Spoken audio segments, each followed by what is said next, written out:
I'm going with these like beachy surfer girl waves today. Not really. The look I'm going with is my hair hasn't been cut in 4 months and I look like a troll. Hey everyone, and welcome back to my channel. My name is Amy, for those of you who are new. Hi, thanks for joining us today, and for those of you who already knew that I was Amy, who are joining us again, thanks to you also for returning to the madness. Today's video is going to be something that I personally have never seen anyone else do on YouTube. Not trying to say that I'm an innovator, but watch that like 5,000 people have already done this. That wouldn't surprise me at all. But what I'm going to be doing today is doing a Shein review, and I know what you're thinking, everyone and their dog has already done that, but I'm not giving you like a try on haul first impressions review. I'm going to be giving you a review of Shein clothes that I already own, that I bought a few months ago, and that I've been wearing day in, day out. I think with a company like Shein, where the quality is the thing that is always gonna get called into question because it seems too good to be true, the prices are really low, everything's shipped from China, and those two things when combined on a website just seem to scream dodgy AF. With something like that, it's all very well and good for YouTubers to film a try on haul, which, no shade, I did that twice. I will link those down below in case you want to watch those videos. But it doesn't really give you a true reflection of how the clothes are going to wear over time. What's the fabric like? Can it last? Do they shrink when you put them in the wash? Like all these big questions that really, before you invest your money in something, even if it's only £5, £10, it's still your money, and before you put it into a product, you kind of want to know if it's worth it. And I don't know that you can necessarily get the answer to that by watching a first impressions try on haul. Before we get into all the things I have to say about that, don't forget to go ahead and subscribe if you haven't already. Vlogmas starts tomorrow, which, can you see the sparkle in my eyes? I think it's kind of excitement and kind of terror because Vlogmas is a big deal. I'm going to be uploading a video every single day for 24 days. So if you would like to join us for the festive fun, make sure that you are subscribed and hit that little bell so that you know every time those videos get uploaded. But for now, let's talk about these things that we're going to talk about today. So like I already said, a few months ago I did a very large Shein order, and I ordered just like a variety of things. I got swimwear in there, tops, dresses, like a bunch of stuff. I ended up splitting it into 2 different videos because I had so much stuff. And like I said, I'll link those down below in case you want to see all of the things that I bought and my initial impressions of those. But a lot of the stuff I sent back because when you're online shopping, you don't know what's gonna fit, you don't know what the color's really gonna look like when you get it. And so my take on that is to just order everything and then send a bunch of it back. I'm sure I'm not alone in that. So the first big question mark kind of hanging over Shein, my overall experience and whether I would shop there again, was if I would actually get a refund on the things that I sent back. It was a bit of a concern because, like I said, it was a pretty big order. I sent a bunch of it back. It was quite a lot of money for me personally. I mean, I'm no millionaire. And so it was kind of a gamble because I'd never used this company before. The reviews are kind of here, there and everywhere. And I just didn't know whether I was ever gonna see that money again.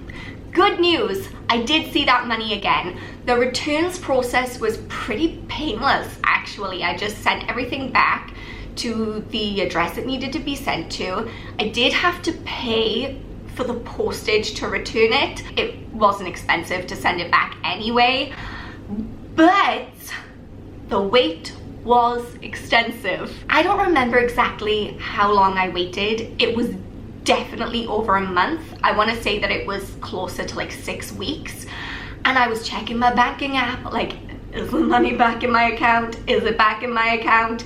And it did eventually show up. I got every penny of what I needed to get back. It just took a little bit of time.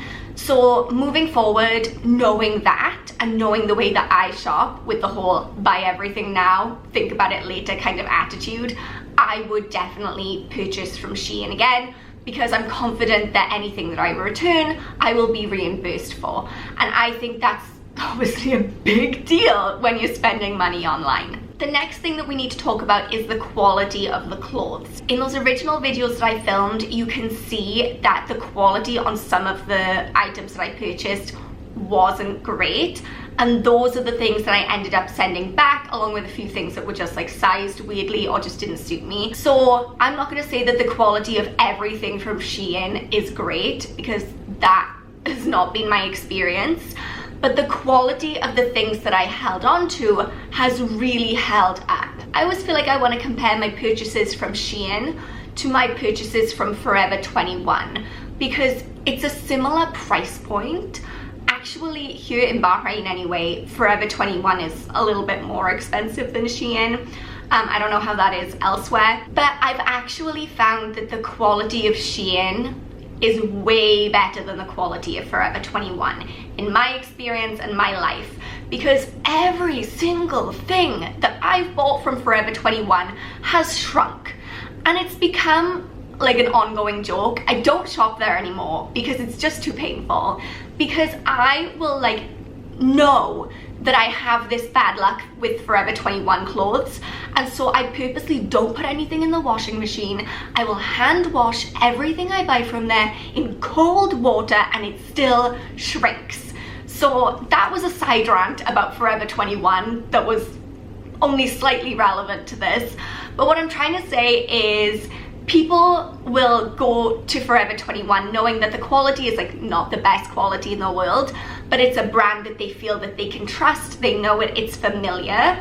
So as a comparison, I feel like my clothes that I kept from Shein are of a much better quality than the clothes that I've got from Forever 21, just to give you an idea of where that quality is. What I mean by that is, firstly, nothing has shrunk. I put it in the washing machine, right? Like, I didn't even hand wash it cold. Nothing has shrunk. Big deal for me in my life. Secondly, the stitching is all holding up. The fabrics are still looking good. Like, it's just acting like normal clothes would. You know, like if you shopped at New Look or H&M, like you expect your clothes to just stay together and not disintegrate while you wear them. Guess what? The Shein clothes do that too. Also, another thing that I want to touch on here is I find myself reaching for the clothes that I bought from Shein way more frequently than some of the other clothes that I have in my wardrobe. Part of that is because I just really like the clothes, and part of it is because I know that they cost less than a lot of the things I have hanging in my wardrobe. And the kind of person that I am, I'm clumsy, I spill things, I fall, I trip, I rip. I'm just a walking disaster. And so I have some like somewhat pricier items of clothing in my wardrobe that I really love, but I don't feel comfortable wearing them on the day-to-day because I'm like, but what if I spill something over myself? But whereas with my Shein clothes, I'm super happy to just throw that on. It looks stylish, it looks nice, it looks like it cost more than it actually did, but I don't feel so nervous about ruining them, even though I obviously don't want to ruin them. I want to hold on to them, but knowing that I only paid like £15 for a dress versus like 45, I'm much more likely to reach for it on the day-to-day. I think slowly but surely Shein is starting to make more of a name for itself. I think the more people are buying from it and talking about it and reviewing it online, the more they are investing back into the clothes that they're selling, and maybe the quality will just keep getting better and better. Overall, I'm really happy with my purchases from Shein, and I have been pleasantly surprised by all of the things that I bought. I mean, I'm still wearing them day in, day out, still loving them, still haven't spilled anything on them, so I'm doing really well. So I hope you guys found this little review helpful. Like I said, I just feel like no one's really talking about what happens after they buy the clothes, and I thought that maybe it would be useful to know that. If you guys did enjoy this video, don't forget to go ahead and give it a thumbs up to let me know. go ahead, like I said, and subscribe if you haven't already. Vlogmas starts tomorrow. Are you ready? I don't think I am, but here goes anyway. And yeah, I will see you guys tomorrow for Vlogmas. So excited. Thank you guys so much for watching, and I will see you there. Bye.